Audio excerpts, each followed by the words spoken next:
Јелена Сител. Во студиото со вас Иван Кузмановски. Добар ден, ви благодарам што сте со нас. Ова се настаните кои го одбележаа денот. Марихуана запленети во големата полициска акција, повеќе од 30 тони пронајдени во Струмичко и 9 во погоните во Охис. Каква порака испраќа Мицковски со промените во раководството на ВМРО ДПМН? Ковачки е нов генерален секретар, партијата остана без подпредседатели. Синдикатот во вторник ќе го блокира собранието, пратеничките групи во понеделник ќе одлучуваат дали ќе ги одложат седниците. Шуга во касарната во Велес, позитивните тестови кај двајца професионални војници ги стави во изолација. Верските заедници со поддршка за органодарителството. Олимпиското село под закана од норовирус, хокејарките на Финска со симптоми, репрезентацијата на Швајцарија во изолација. Полициски камиони, комбиња, специјални единици на МВР од утрото се на теренот во Струмичко како продолжение на акцијата за заплена на нелегално поседувана марихуана во фабриките кои произведуваат канабис за медицински цели. На терен од утрово е колегата Зоран Јаневски, го имаме во живо во овие вести. Зоран, доколку се слушаме, кои се информациите од Струмица? Да, Иван, се слушаме. Нашата екипа се наоѓа на терен, на локацијата, каде што од утрово започна големата полициска акција, во која што се откриени и запленети околу 31 тон марихуана или поточно околу 20 тони марихуана и 10 тони биомаса. Локацијата се наоѓа во близина на селото Сушица, на неколку километри од Ново село. Според официјалните информации кои што ги добивме од полицијата, значи станува збор за вкупно 41 тон марихуана, од кои овие 31 тон се откриени утрово овде во Струмица и некаде околу 10 тони во акцијата која што беше спроведена пред 2 дена во Скопје. Дека станува збор за голема количина и за голема полициска акција, потврдуваше и конвојот на возила кој што од раните утрински часови се упати кон фирмата која што има овде магазин и оранжери за производство на марихуана. Пристигна неколку камиони, еден шлепер и повеќе комбиња во кои што еве и во овој момент може да се види се складира запленената марихуана.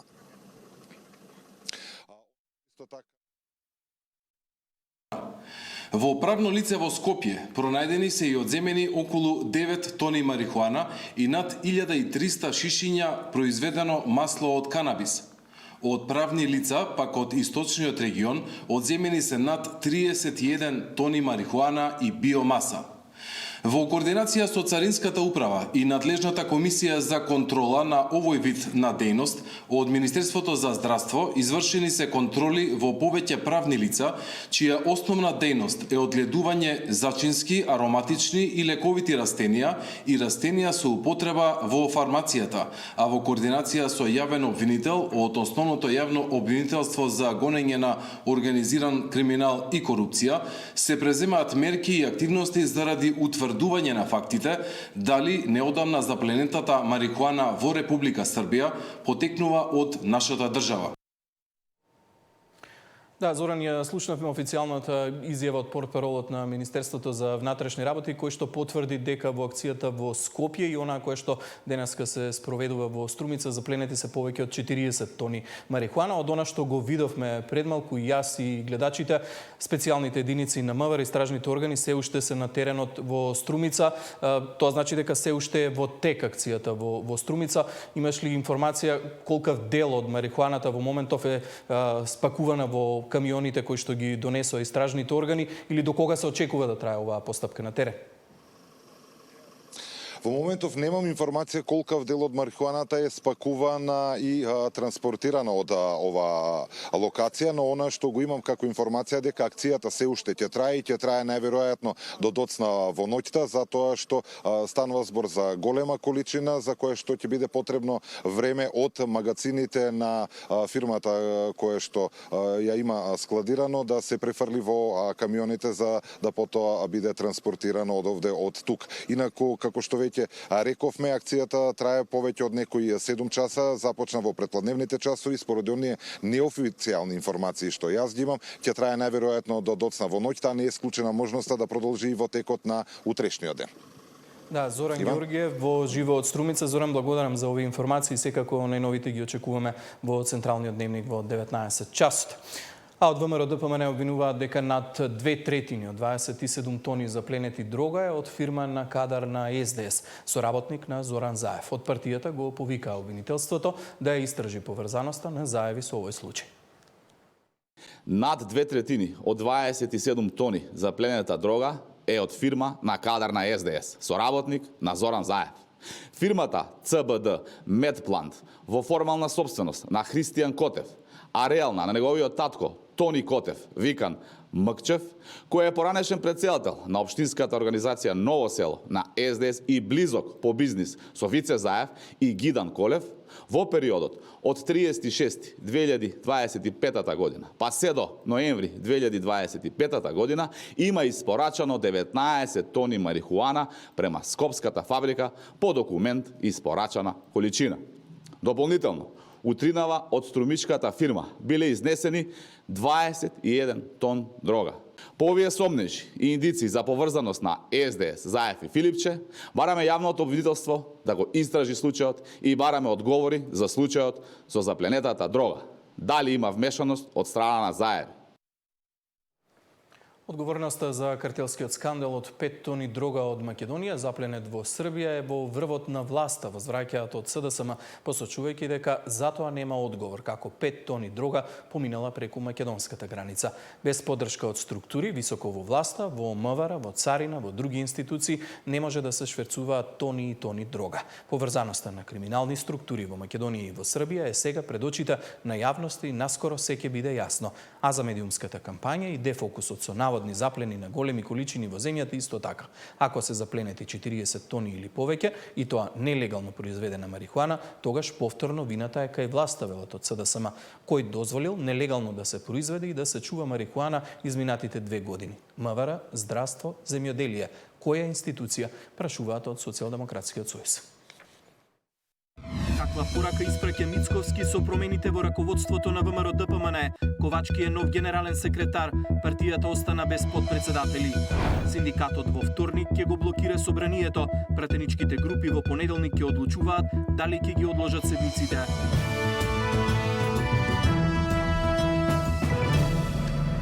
Откако доби нов мандат за председател на партијата, Мицковски одлучи да ги укине позициите под председател на ВМРО ДПМН за како што вели да не влијае во изборот на негов наследник за 4 години. Но опозицијата прашува дали ова му дава неограничена моќ.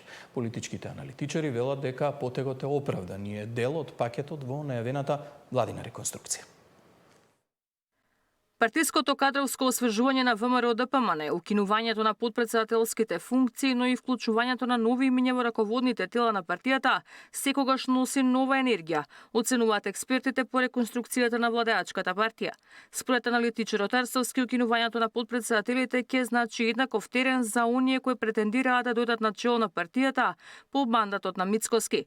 Укинување на подпредседателските функции. Јас тоа го толкувам како обид на Мицковски да не избере фаворити пред да почне изборот на неговиот наследник, бидејќи тој најави дека ова ќе биде неговиот последен мандат. Второто е изборот на генерален секретар, кој означува можеби малку потврда позиција на ВМРО ДПМН визави евроатлантските интеграции, како некаква политичка поред. Според Арсовски, промените во партијата се дел од пакетот и на најавената владина реконструкција. Мислам дека е тоа се дел од еден по-широк политички пакет кој има за цел да направи некакво освежување и се поклопува со изјавата на премиерот дека не треба да очекуваме брзи предвремени парламентарни избори. По промените во извршниот комитет на ВМРО ДПМН, опозицијата реагира дека Мицковски ги отстрани сите подпредседатели за апсолутно да владе и со партијата и со институциите. ВМРО се враќа во времето кога службите беа главни во партијата додека се спроведува грабеж. Вели дека во мај-јуни ќе има реконструкција на владата за да постави уште некои своји луѓе кои му требаат. Уздите ги стави во своји раци и продолжува со ограбувањето на државата во својот најтесен круг на пријатели. Тоа се реформите во ВМРО наместо нови лица, стара банда. ВМРО ДПМН пак возвраќа, обвинувањата на СДСМ се неосновани. ВМРО ДПМН спроведува внатрепартиски реформи согласно статутот и со јасна цел – ефикасна, одговорна и европски ориентирана партија. Обвинувањата за наводна контрола врз институции и медиуми се неосновани и доаѓаат од структури кои со години ја злоупотребуваат државата и сега се плашат од одговорност. Оние кои повторно ја добија довербата на Мицкоски да останат дел од нависоките тела на партијата, но и новите кадри, најавија дополнителна енергија и внатрешна кохезија. По состанокот, лидерот на ВМРО ДПМН објави дека претеникот Драган Ковачки е новиот генсек, а досегашните подпредседатели остануваат во извршниот комитет. Владимир Неловски останува на позицијата шеф на кабинетот на Мицкоски. Ивица Томовски е новиот организацијски секретар на партијата. Како дел од извршниот комитет остануваат и пратениците Мицевски, Стојановска, Милошовски, Мизрахи, Панова, а им се приклучува и Бојковска. Градоначалниците на Скопје и Охрид Ѓорѓиевски и Пецаков, портпаролката на владата Митева и владиниот генсек Игор Јанушев. Нови имиња кои треба да станат дел од извршниот комитет ќе бидат познати по завршувањето на огласите за нови председатели на униите на ветерани, жени и млади сили. Ивана Соколовиќ најдова, Сител телевизија. Сојузот на синдикати го објави планот за блокада на собранието во вторник. Ќе ги затворат сите влезови кон зградата за пратениците да не можат со автомобил да стигнат на работното место. Председателот на собранието вели дека во понеделник на координација ќе одлучат дали ќе ги одложат работните обврски во вторник. Влезовите на собранието во вторник ќе бидат блокирани. Сојузот на синдикати ја објави мапата за најавениот протест. Собирот ќе почне во 9 часот наутро на улиците 11 октомври и Даме Груев. Со блокадите ССМ ќе прави притисок да се изгласа минималец од 600 евра и раст на сите останати плати за 100 евра. Синдикалците велат срамно е пратениците да добијат зголемување на платите од 250 евра, а работниците само 25 евра.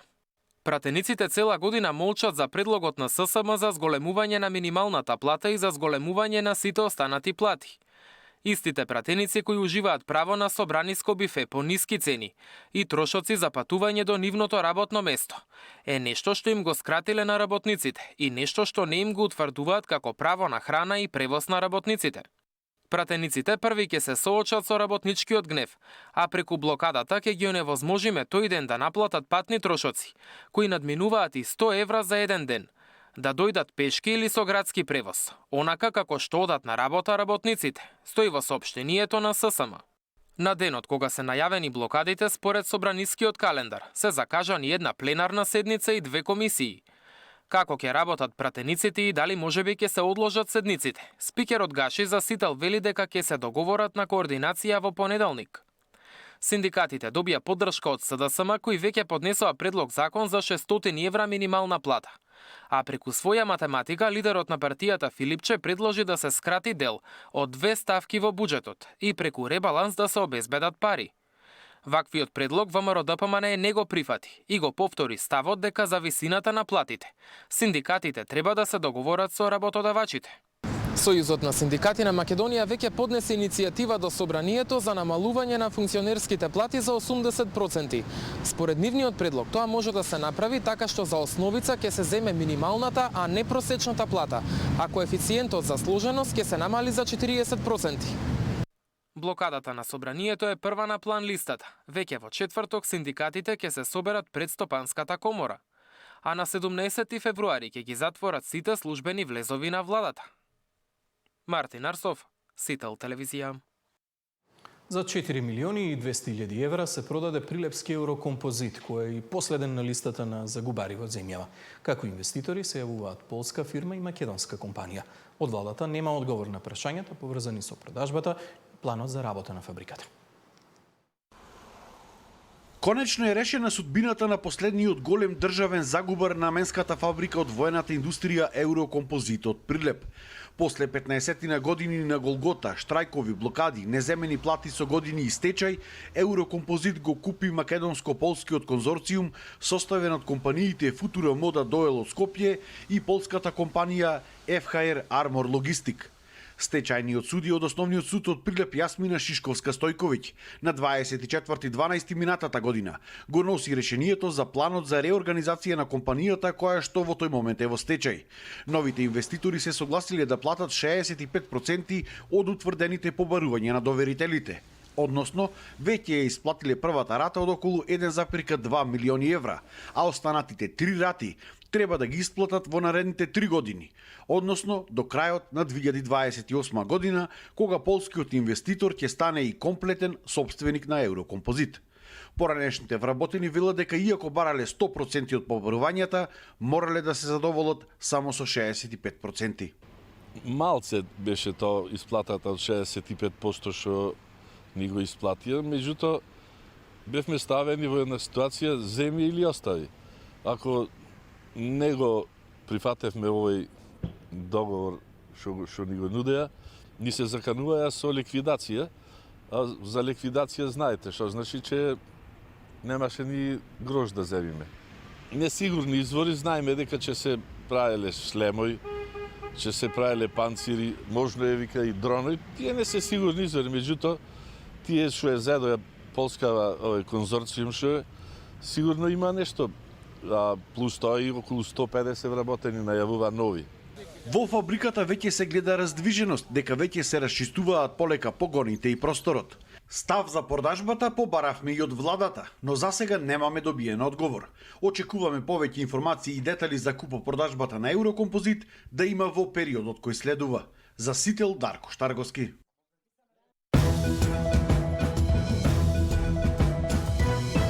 Што значат новите промени во ВМРО-ДПМН? Дали отсуството на подпредседатели му овозможува апсолутна моќ на партискиот лидер?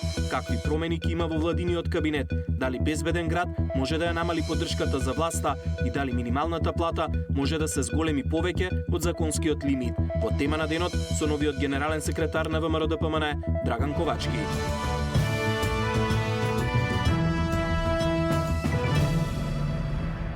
Два случаи позитивни на шуга се потврдени во касарната во Велес. Станува збор за професионални војници.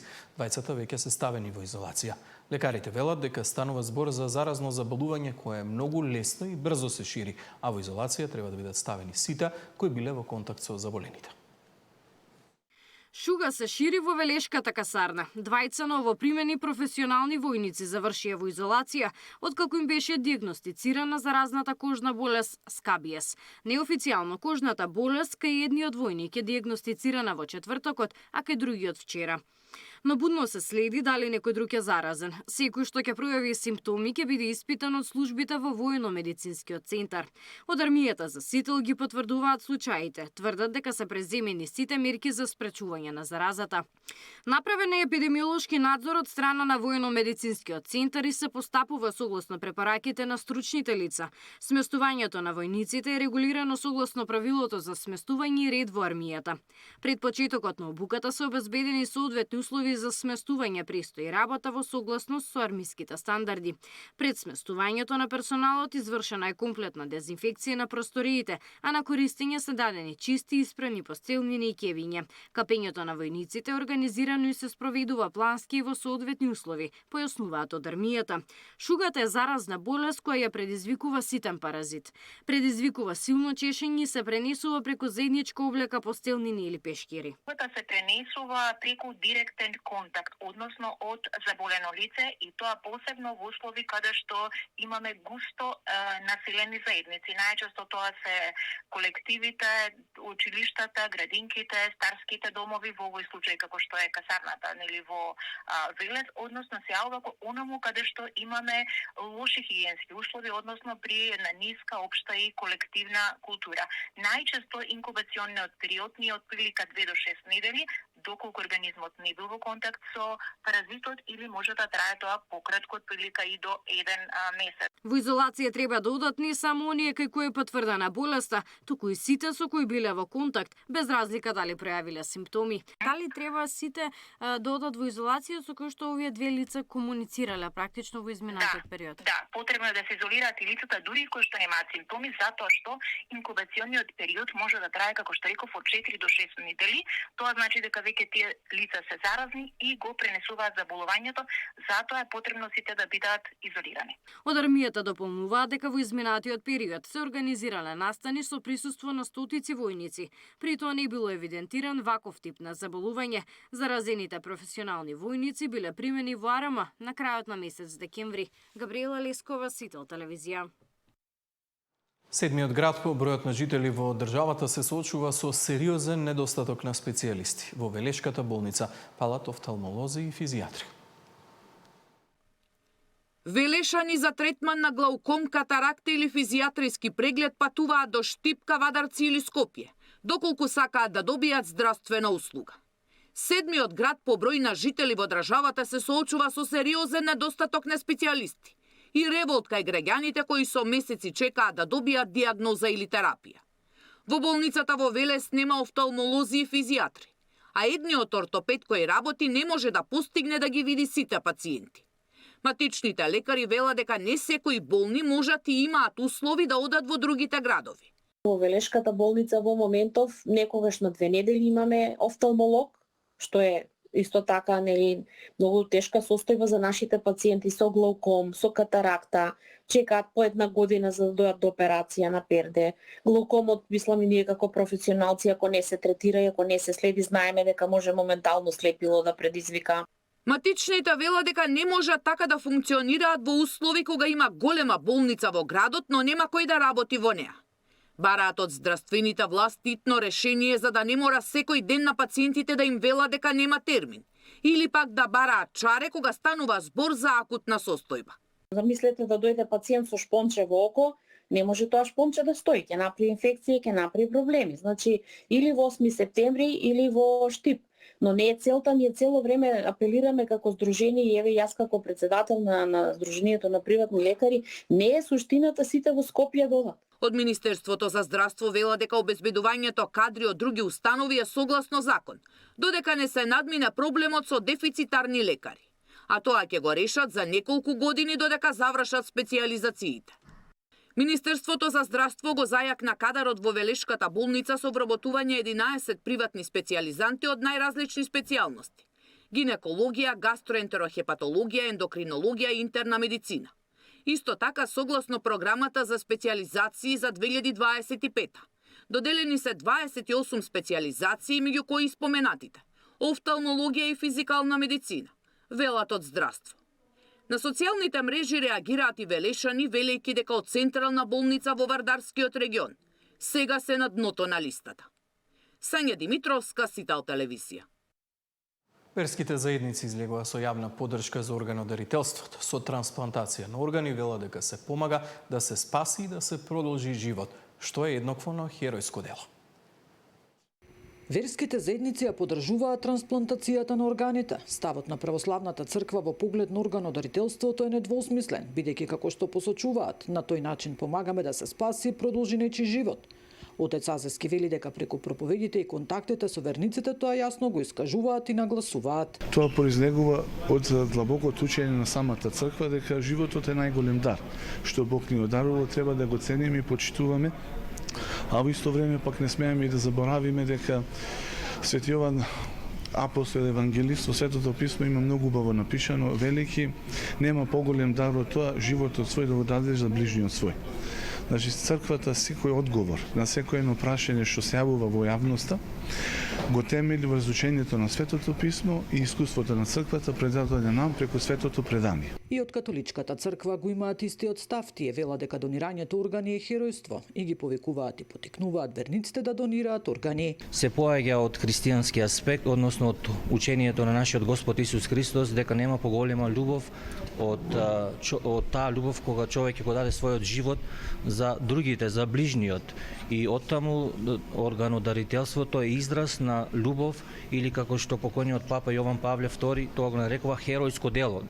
Од исламската заедница пак порачуваат дека органите може да се даруваат бидејќи кој ќе спаси еден живот како да ги спасил сите луѓе. Аллах Дул Джелал ни кажува во Куран Алемушан, а кој ќе спаси еден живот како да ги спасил сите луѓе, сура Ел Маиде, ова докажува дека ние во суштина треба и би требало да му помогнеме на секој што има потешкоти во животот.